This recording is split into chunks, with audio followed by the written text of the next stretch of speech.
सावधान। इडमो अर्हन्ताणम् इडमो सिद्धाणमिडमो आयरियाणम् इडमो वज्झायाणम् इडमो लोये सवसाहुडम्।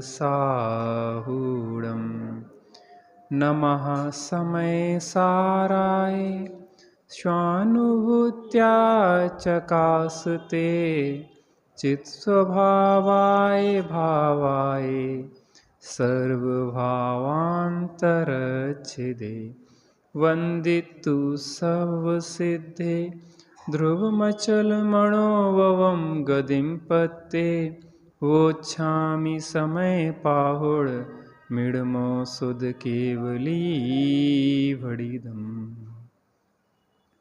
श्री समय सार जी निर्जराधिकार गाथा क्रमांक 217 के आधार पर अपनी चर्चा चलना है कि ज्ञानी के सर्व उपभोग के प्रति वैराग्य है। काय के प्रति? सर्व उपभोग के प्रति वैराग्य है। देखो, पूर्व में जो भोगों को भोगा है, वर्तमान में जो भोगों को भोग रहा है और आगामी जो भोगों को भोगेगा, उन त्रिकालवर्ती भोगोपभोग के प्रति ज्ञानी का वैराग्य है। पदम भाई साहब,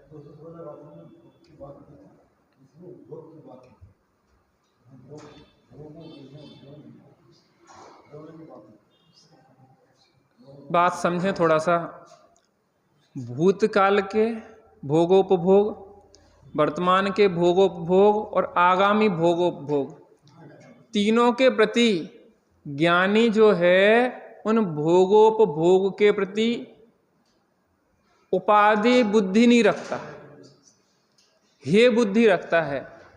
अपन समाधि मरण पाठ देखते हैं कि भोगे जो भोग पहले उनका ना होवे सुमिरन। पता, आदमी वर्तमान में भूत के भोगे हुए भोगों को याद करता है। एक समय ऐसा था कि जब हम कच्चा अमरूद ऐसे चबा लेते थे दांतों से, आज तो रोटी नहीं चबाई जा रही। एक समय ऐसा था कि जब हम एक कुंटल का बोरा उठा के ऐसे फेंक देते थे, आज तो 2 किलो का वजन भी नहीं उठाया जा रहा है। काय को भोग रहा है? भूत को। पहले जो भोग भोगे, पहले हमारे पास कितनी संपत्ति थी, हमारा कितना नाम था, कैसे पद थे, कैसी पोजीशन थी, पहले हमारे आगे पीछे सब लोग घूमते थे, आज तो लोग पूछते भी नहीं हैं। तो काय को उपाधि मान रहा है? भूत के भोगों को, उपभोगों को वो उपाधि मान रहा है। जैसे किसी ने अपराध किया हो और अपराध में उसको जेल हो रही हो, तो वो अपराध को भला मानेगा भूत के कि बुरा मानेगा? वर्तमान में जो जेल चल रही है उसको, जेल के कष्टों को भला मानेगा कि बुरा मानेगा? और भविष्य के लिए वह जेल चाहेगा कि नहीं चाहेगा? इस बात को समझना। भूतकाल में जो अपराध किए थे, उस अपराध के फल में वर्तमान में जेल मिली, और हमेशा ऐसी जेल मिलती रहे, ऐसा कोई समझदार पुरुष चाहेगा क्या? तो जो ज्ञानी हो गया है, समझदार हो गया है, पहले अज्ञानी था, अज्ञान अवस्था में जो कर्म किए थे वो कर्म का बंध हुआ था, अवोदय में आया है, उससे संसार रूपी जेल मिली है, शरीर रूपी जेल मिली है। तो वर्तमान की जेल को भला मान रहा है कि बुरा मान रहा है? ज्ञानी भला मान रहा है कि बुरा मान रहा है? बुरा मान रहा है। और जिस कारण से जेल हुई है उस कारण को भला मान रहा है कि बुरा मान रहा है? भूत में जो अपराध किया था उसको भला मान रहा है कि बुरा मान रहा है? और आगामी काल में करने चाह रहा है कि नहीं करना चाह रहा है वैसे अपराध कि फिर जेल मिले? बात समझ में आती कि नहीं आती? इसलिए सर्व उपभोगों के प्रति अभी इसके पहले जो चर्चा आई थी, ज्ञानी अनागत कर्मोदय के उपभोग की वांछा नहीं करता, अनागत माने आगामी की, और यहां काय की बात कर रहे हैं? समस्त उपभोग की, समस्त भोगोपभोग, भूतकाल के भोगोपभोग, वर्तमान के भोगोपभोग और आगामी भोगोपभोग के प्रति कैसा है? विरक्त है, अर्थात उनको चाहता नहीं है। पूर्व में गलती हुई है उसका भी खेद है, वर्तमान में उस गलती का फल भोग रहा है, उसको भी वह नहीं चाह रहा है, और आगामी में गलती नहीं करूंगा, भूल के भी अब कोई भूल हो ना। देखो सामायिक होती ना, सामायिक, सामायिक माने होता है कि संभाव। अब संभाव कैसे हो हमारे, उसकी एक प्रोसेस है। सामायिक के षट आवश्यक होते हैं। कैसे होते हैं? षट कर्म होते हैं सामायिक के। उन षट कर्मों में पहला है प्रतिक्रमण। प्रतिक्रमण माने पूर्व में जो अपराध किए थे उन भूतकाल के अपराधों के प्रति अंदर में ग्लानि भाव कि भगवान हमने ये कैसे अपराध किए हैं। वर्तमान के अपराधों के प्रति आलोचना, अरे भगवान हमारे जीवन में कैसे पापाचार चल रहे हैं, ये पापाचार कैसे छूटें, ये हमारे जीवन में जो दोष चल रहे हैं वो कैसे छूटें। आलोचना वर्तमान के दोषों की, और भविष्य में के लिए प्रत्याख्यान, भविष्य में अब ऐसे दोष हम करेंगे नहीं। जी क्यों करना जरूरी है, आप और हम इस बात में विचार करें, चूंकि इस गाथा का संबंध उससे है। क्योंकि जब तक हमारे मन में भूतकाल के अपराध के प्रति, भूतकाल के अपराध के प्रति जो अंदर में ग्लानि भाव चल रहा ना, अर्थात जो अपराध करते हैं उससे अंदर में अंतरात्मा दुखी होती है, तो जब तक उस पूर्व के भूत के अपराध का हम प्रतिक्रमण नहीं करेंगे तब तक हम निर्भर नहीं हो पाएंगे।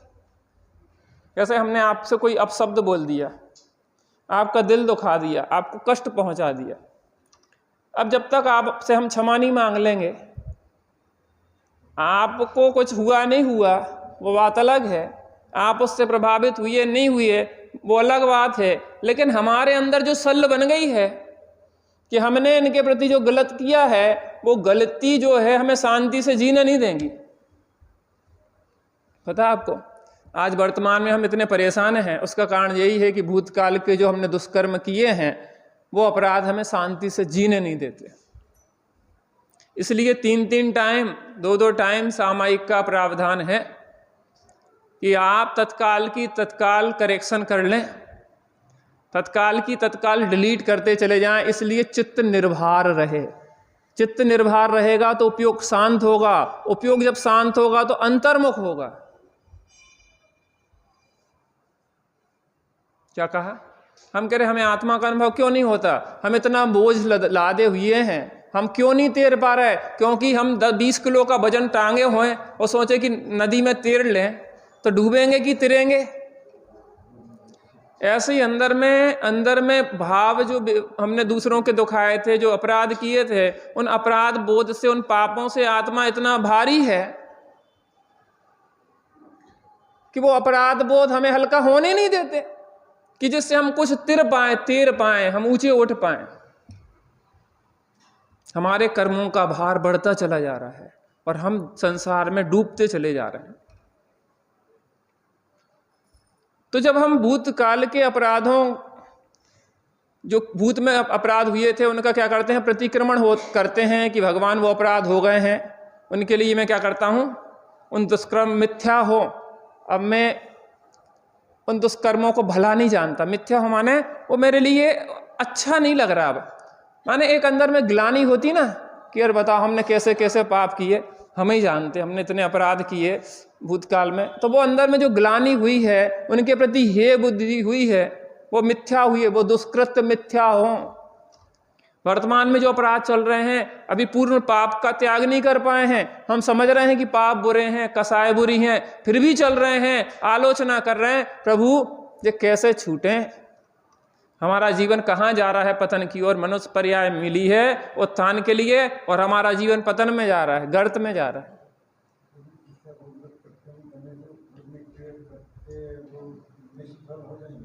बता रहे।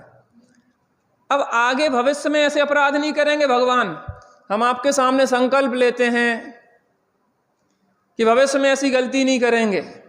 कुपत्त सेवन किया था, वर्तमान में रोग हुआ है, डॉक्टर साहब अब ऐसे खाना कुपत्त सेवन नहीं करेंगे कि भविष्य में हमें रोग हो। प्रोसेस यही है ना। अरे जहर खाओगे, भूतकाल में जहर खाया था, उसका फल भोग रहे हैं वर्तमान में। तो आदमी क्या करता है कि डॉक्टर साहब अब क्या नहीं करेंगे, अब जहर नहीं खाएंगे जिसमें भविष्य में कष्ट ना भोगना पड़े। तो वो क्या हो गया, प्रत्यख्यान। उससे क्या होता है, हमारे अपनी निंदा आलोचन से करता हूं पापों को शांत, उससे पाप होते हैं शांत, मन होता है शांत। अब क्या होता है उसके बाद, वंदना और स्तुति। 24 तीर्थंकरों की क्या होती है, वंदना, और एक तीर्थंकर की क्या होती है, स्तुति। अब भगवान के गुणों का विचार किया, 24 तीर्थंकरों के गुणों का विचार किया। धन्य प्रभु, आपने समस्त दोषों को नष्ट कर दिया, मोह राग देश से रहित हो गए, आप अनंत चतुष्टय के धनी हो, आप सुखी हो, सब प्रकार से महिमा गाई। और आप जैसा मैं भी हूं, तो अपने परिणाम कैसे होते हैं। अभी तो पापों को शांत किया था, अब तत्व विचार किया तो भावों की विशुद्धि बनी। 24 तीर्थंकर, फिर एक तीर्थंकर के गुणों का विचार कर करके विशुद्धि बनी। उसके बाद क्या होता है, उसके क्या हो, कायोत्सर्ग। कायोत्सर्ग माने होता है शरीर से भिन्न, काय से उत्सर्ग और आत्मा में स्थिति, सामायिक संभाव में स्थिति, तब चित्त शांत होता है। हम कहते हैं कि हमारा चित्त शांत होते ही नहीं है, हम तो बड़े परेशान हैं, हम तो हैरान हैं। हम जब भी बैठते हैं पता नहीं कहाँ कहाँ के कैसे कैसे विकल्प चलने लग जाते हैं। क्यों चलते हैं कि आपने उन चीजों को डिलीट नहीं किया था। हम जो कह रहे बेविकल्प थोड़ी ना आते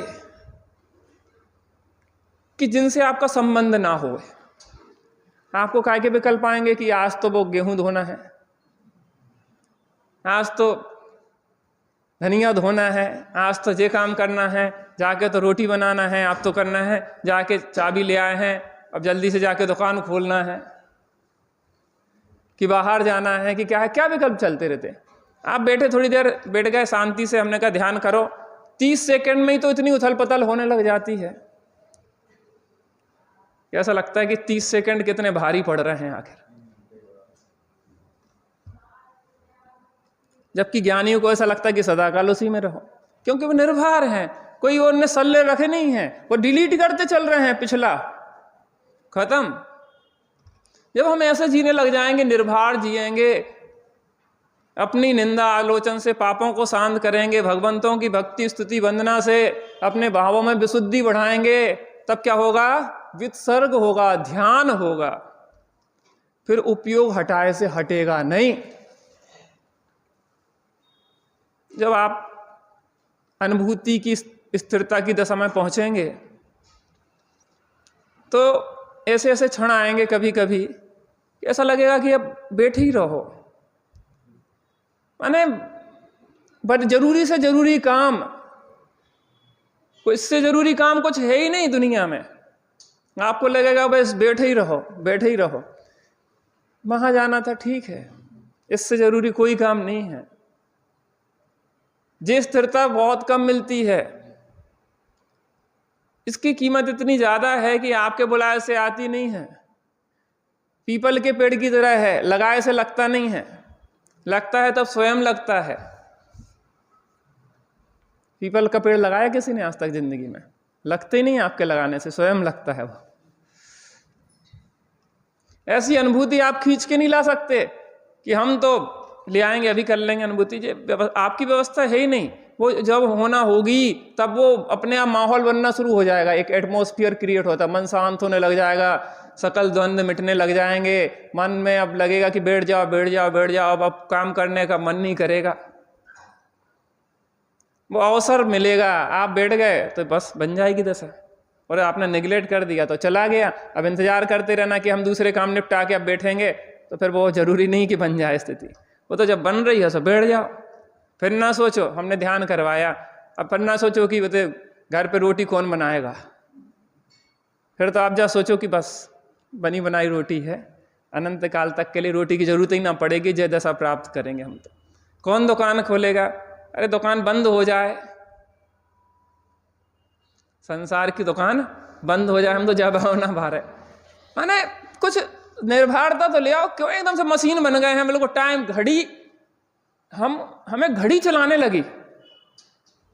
मंगलायतन में एक प्रयोग किया गया, मंगलायतन गए थे एक हम एडमिशन के लिए, एक प्रयोग किया गया कि वहाँ की जितनी घड़ी थी हॉस्टल की, जब एडमिशन के लिए जो विद्यार्थी आए थे, सब घड़ियों में 12 बजे थे और 4 बजा दिए गए। कितने बजे? 4 बजा दिए गए। बच्चों से कहा उठो उठो जल्दी, 4 बज गए, जल्दी नहा धो के वो तैयार हुए 1 बजे तक, अब सो जाओ, अभी तो 1 ही बजा। आप घड़ी के हिसाब से अपना माइंड सेट करते हो, शाम को 5 बजे तो पेट में क्या होने लग जाता है? ये भूख असली नहीं है, जो कृत्रिम भूख है, जो कि घड़ी से चल रही है भूख, आपकी ओरिजिनल भूख नहीं है। मंदिर में हम 12 बजे तक बैठे रहे, विधान चल लो तो भूख नहीं लगेगी, और घरे पहुंचेंगे तो भले 9 बजे पहुंच जाए हम, जल्दी ले आओ जल्दी ले आओ, ये काय की है?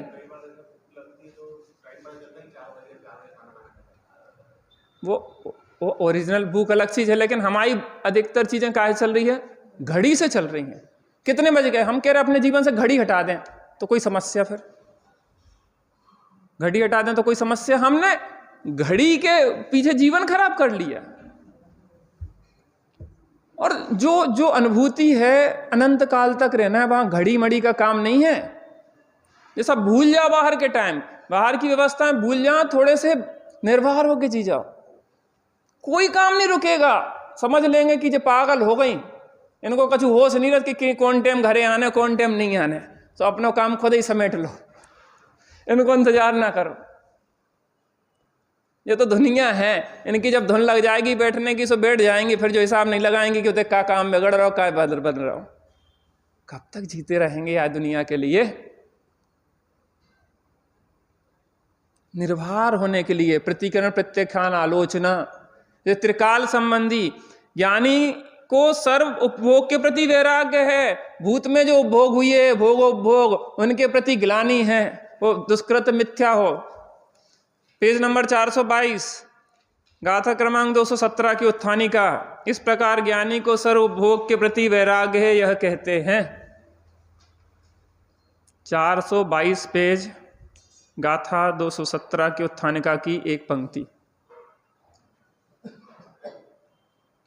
सब त्रिकाल संबंधी भोगोपभोग के प्रति उसको वैराग्य है।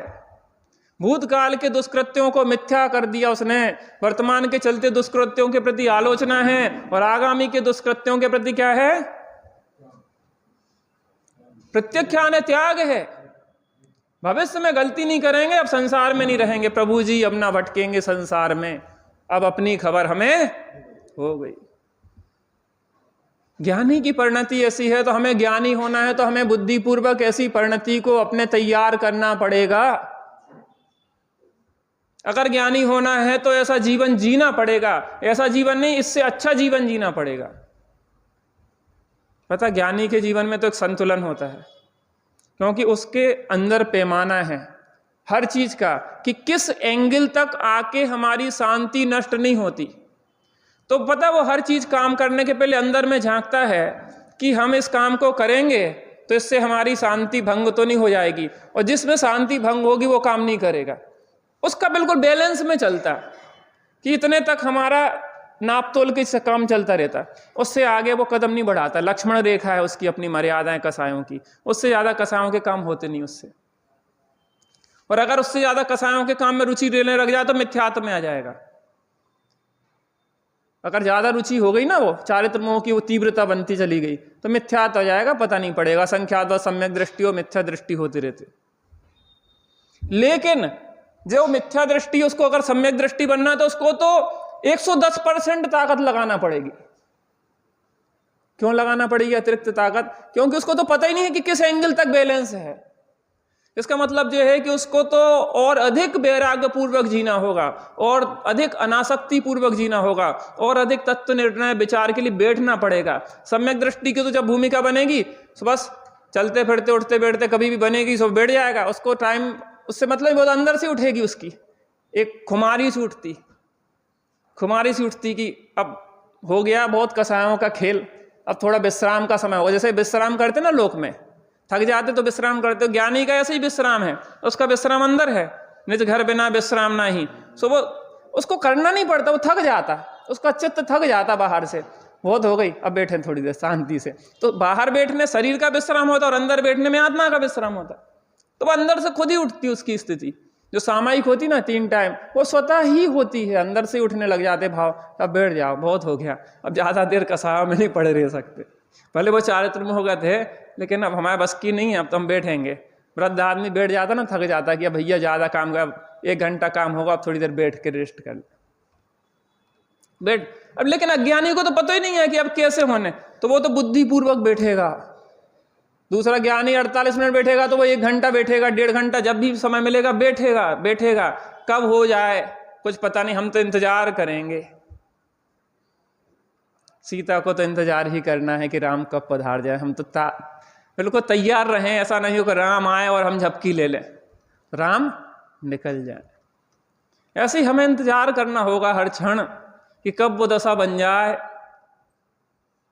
इसलिए बिल्कुल अलर्ट मोड पे रहो, कभी गाफिल नहीं हो, आगम के अनुसार जीवन जियो, चरणाने के अनुसार बहुत सुंदर आचरण करो, कर्मों के बंधन से डरो, निरंतर स्वरूप की भावना भाव, महापुरुषों के जीवन का बार बार विचार करो।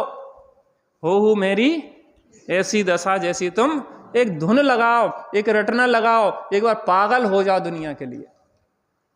60 के बाद वैसे कहते कि सटे आ गए, अपने लिए सटे आ जाओ कछु। 2-4 गलती की जरूरत है बज्जू भाई, बस कोई 1000 को नोट दो, 2000 फेर दो, भूल गए।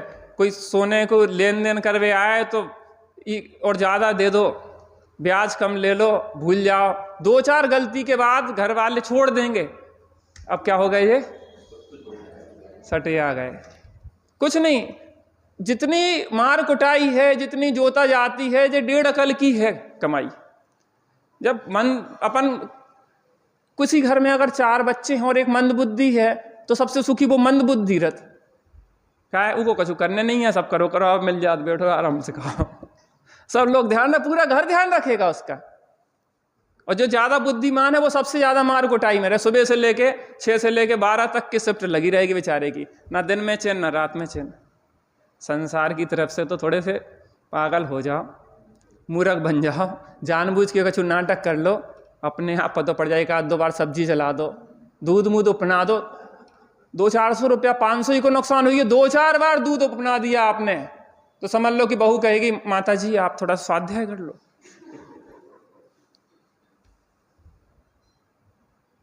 समझ में आ रही कछु? आओ, यहाँ त्रिकाल संधि उपभोग के प्रति विरक्त होता है। अभी भाभी की चर्चा चली थी 216 गाथा में, जो त्रिकाल संबंधी समस्त भोग के प्रति विरक्तता दिखा रहे हैं। चलिए हम भी थोड़े विरक्त हो जाएं, गाथा पाठ करते हैं। बंधुव भोग निमित्ते, बोलिए, अजब साणोदय सुणानिस,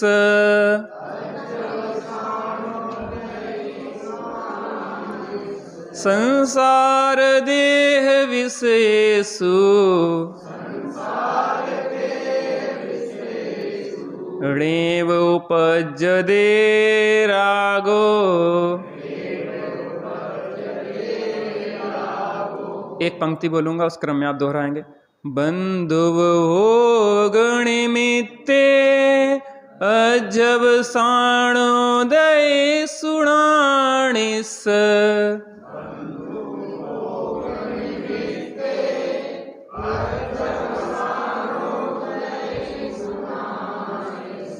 संसार देह विशेषु, ऋणेव उपजदे रागो,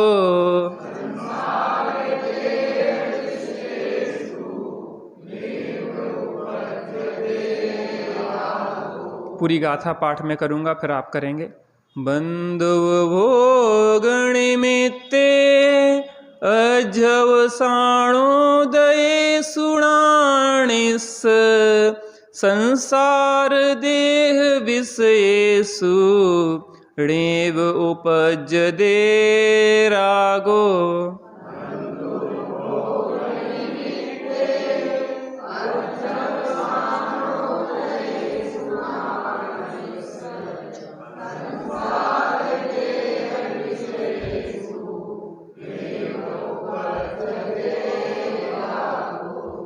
एक साथ पाठ करते हैं।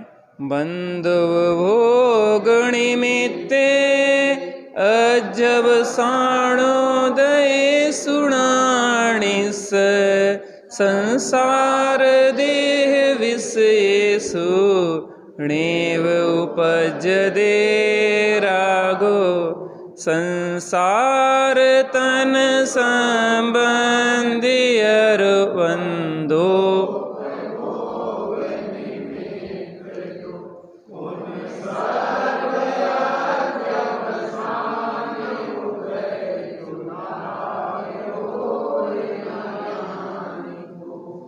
ज्ञानी को राग नहीं होता। क्या नहीं होता? राग नहीं होता। किन के प्रति नहीं होता? सर्व अध्यवसान के प्रति राग नहीं होता। काय के प्रति नहीं होता? सर्व अध्यवसान के प्रति राग नहीं होता। सर्व विकृत भावों के प्रति राग नहीं होता। राग के प्रति राग नहीं होता।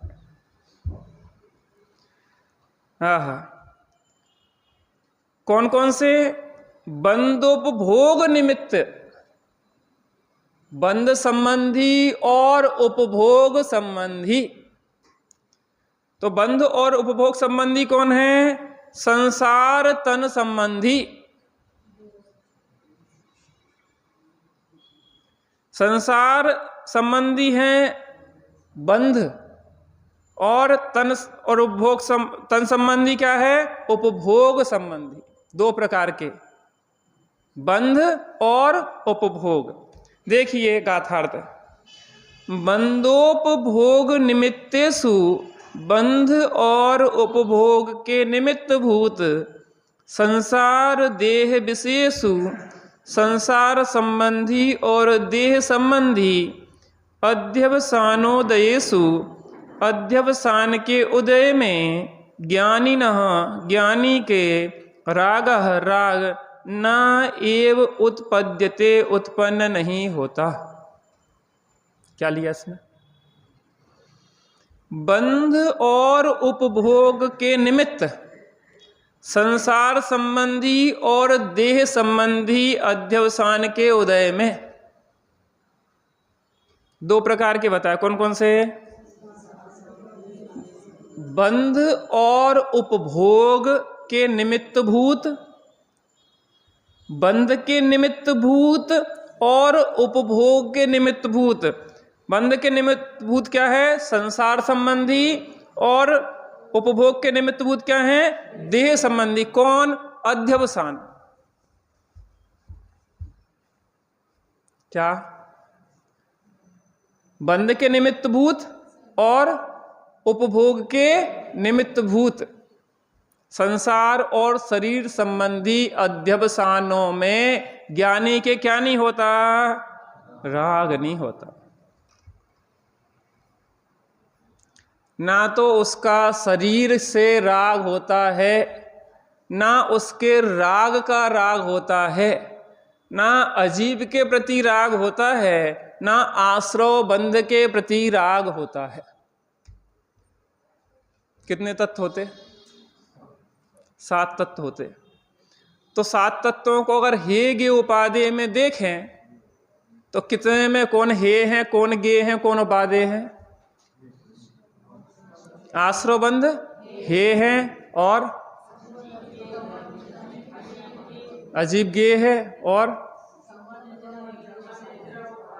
संबर निर्जरा एक देश उपादेय है, और परम उपादेय है, और जीव तो रह गया ना। अभी जीव कैसा है?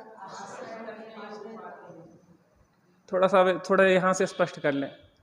4 उपाधि बता दिए दर्शन लोगों ने। एक तो जीव बता दिया, दूसरा संवर, निर्जरा, मोक्ष। ये 4 उपाधि कैसे हो गए? 4 उपाधि कैसे हो गए?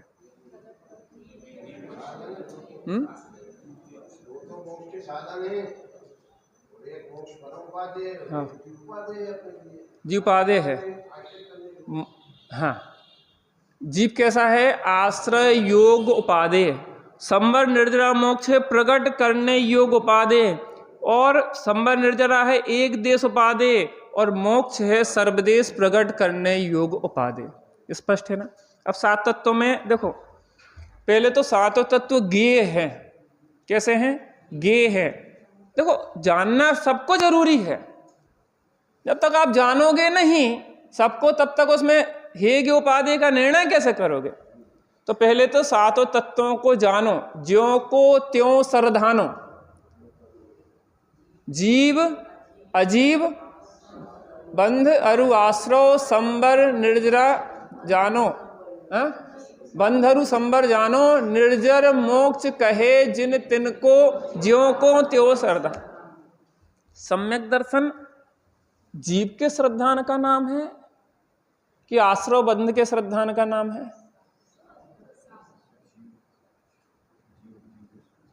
जीव के श्रद्धान का नाम सम्यक दर्शन है कि आश्रव बंध के श्रद्धान का नाम सम्यक दर्शन है? तो आश्रव बंध का श्रद्धान हमें है तो आश्रव बंध बड़े भले हैं, श्रद्धान हुआ ना हमें। ज्यों का त्यों, जीव को जीव रूप, अर्थात जो जीव है हमने उसको जाना, और जानने के साथ यह भी जाना कि ये आश्रय योग उपादेय है, यह सत्य श्रद्धान हुआ। पहले अजीब को जाना, अजीब को जानने के बाद हमने यह जाना कि यह ज्ञेय है, जो सुख दुख का कारण नहीं है। अर्थात हम घर परिवार के लोगों को कहते हैं कि इनके कारण हम परेशान हैं, इसका मतलब आचार्य देव कह रहे हैं कि तुम घर कुटुंब परिवार के कारण दुखी नहीं हो, क्योंकि ये तो ज्ञेय हैं। हम तो व्यापार से बहुत परेशान हैं, तुम व्यापार के कारण दुखी नहीं हो। ये अजीब हैं, अजीब ज्ञान के ज्ञेय हैं। अपन अपना आरोपण काय का चलता, अगर अपन लिस्ट बनवाएं कि व्यक्ति किन किन चीजों से परेशान है। अभी एक वो आया था कि 68 साल के पति को उनकी पत्नी ने मार डाला। पहले लाल मिर्च डाली आंखों में, फिर बांध दिया और फिर चाकू से। मुझे ये समझ में नहीं आता, 68 साल की उम्र में भी इतना संघर्ष। और उसने बाद में कहा कि मैंने एक राक्षस से मुक्ति पाली है। हमारा कर्तृत्व का जो भाव है ना, वो अपने को शांति से नहीं जीने देता और दूसरों को शांति से नहीं जीने देता। बड़े बूढ़े लोगों को लगता है कि हम तो सुधारे जा रहे हैं, सुधारने का ठेका हमारा है, और इतना कलेश करते रहते हैं घर में सुधार के नाम पे। तो ऐसा लगता है कि सबसे ज्यादा बिगड़े तो यही हैं। एक क्षण शांति से नहीं रहते हैं, 24 घंटे मुंह चलाते रहते हैं। घर में कलह, शांति का नामो निशान नहीं है। आप लोगों की बात नहीं है, आप तो तत्वज्ञानी हैं। जो तत्वज्ञानी नहीं है उनकी बात कर रहे हैं कि 24 घंटे कलह करते हैं। अरे एक बार क्यों, 10 बार क्यों, 100 बार क्यों, बात वही है। समझ में आए को एक बार में समझ में आ जाए, नहीं समझ में आए को जिंदगी भर कहते रहो तो भी नहीं समझ पाते।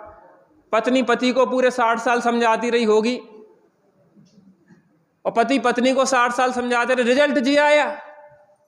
ये कर्तृत्व भाव हमेशा दुख देता है भाई। तो तुम्हें लगता है हमें तो चाह रहे, तुम अपने मिथ्यात्व को कर्तृत्व की जबरदस्ती थोपना चाह रहे। थोड़ा हल्का फुल्का छोड़ो, जीने दो। अभी उसको 2-4 भाव बाद मोक्ष जाना है तो जाएगा। और हमें तो कई बार ऐसा लगता है ऐसे कर्तृत्व वाले तो बाद में मोक्ष जाएंगे, जो दूसरों को मोक्ष भेजना चाहते हैं। बल्कि जो शांति से जीवन जी रहा है ना, वो पहले मोक्ष चला जाएगा।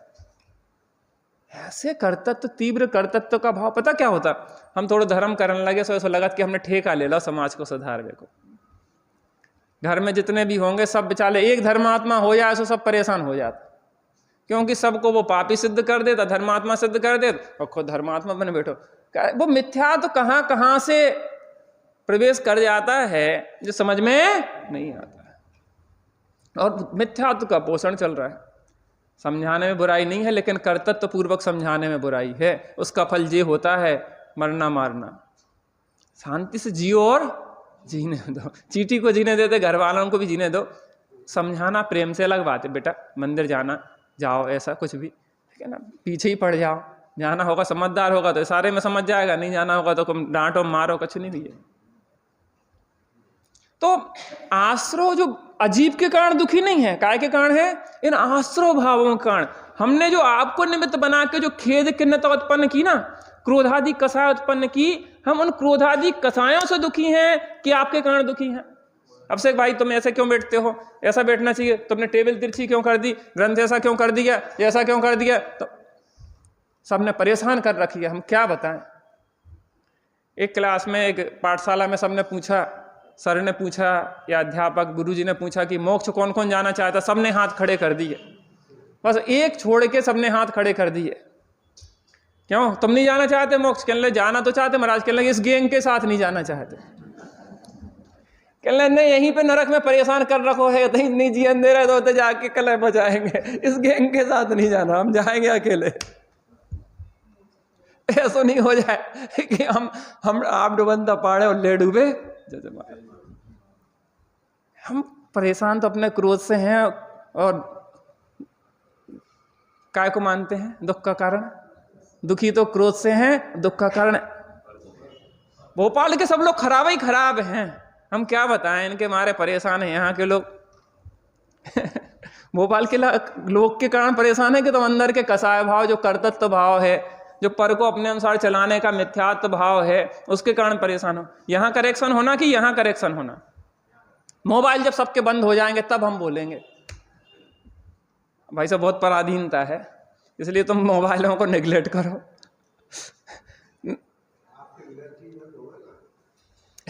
हमारे विकल्प से नहीं भाई, वो तो घंटी बज नहीं रही कोई की तो सही है, बज जाएगी तो बज जाएगी, उसमें क्या करें।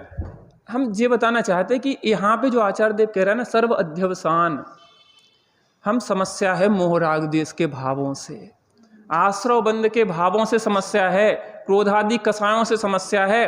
तो आश्रव को आश्रव रूप जानो, दुख रूप जानो, बंध को बंधन रूप जानो, संसार का कारण जानो, संबंध निर्जरा को सुख रूप जानो, एक देश उपादेय जानो, मोक्ष को सर्वदेश प्रकट करने योग उपादेय जानो, और आश्रय करना है एक अपना। किसका करना है? एक जीव का, क्योंकि एक जीव को साधने से संबंध निर्जरा मोक्ष प्रकट हो जाता। जो ज्यों का त्यों सर्व अध्यवसान जो भाव हैं, उन अध्यवसान भावों के कारण ही हम दुखी हैं। यह है ज्यों का त्यों श्रद्धानो। एक बार फिर से इसको देख लेते हैं। बंध और उपभोग के निमित्त भूत संसार संबंधी और देह संबंधी, बंध के निमित्त भूत संसार संबंधी, उपभोग के निमित्त भूत देह संबंधी अध्यवसान के उदयों में ज्ञानी के राग उत्पन्न नहीं होता। जैसा भी उदय आता है उसमें ज्ञानी कैसा रहता है? सहज और शांत रहता है। थोड़ी देर हम भी सहजता और शांति की साधना करते हैं।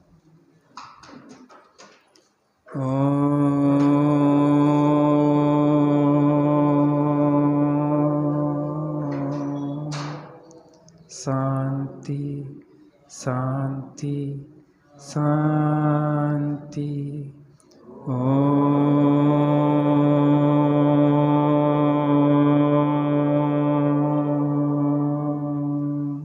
शांति शांति शांति।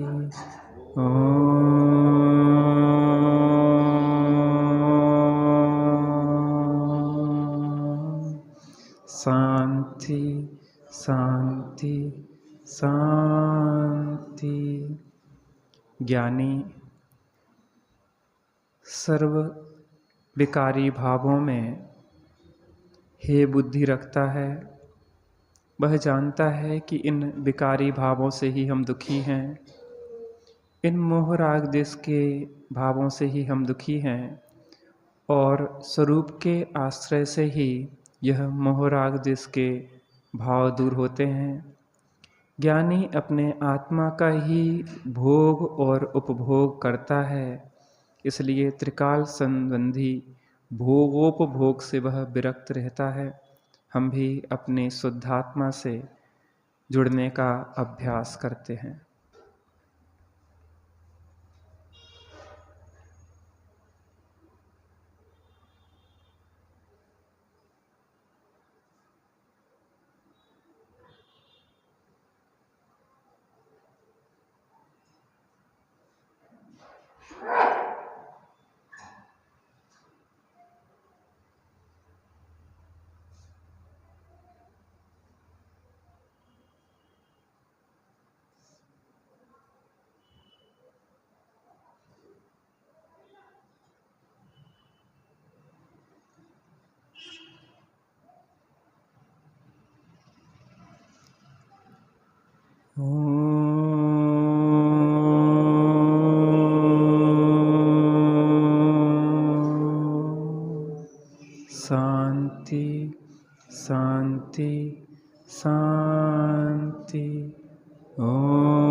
शांति शांति। ओम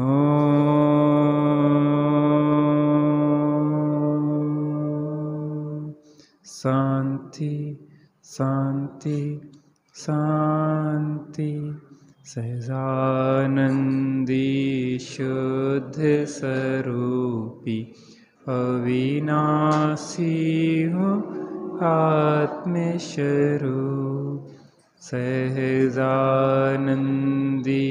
शुद्ध स्वरूपी अविनाशी हूँ आत्मस्वरूप।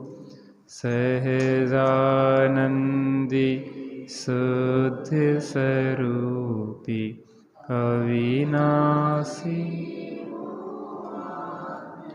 निज निधि निज में बताई यह अनंत उपकार है।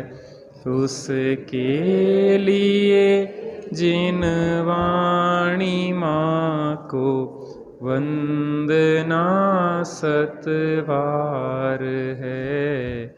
वंदना सत।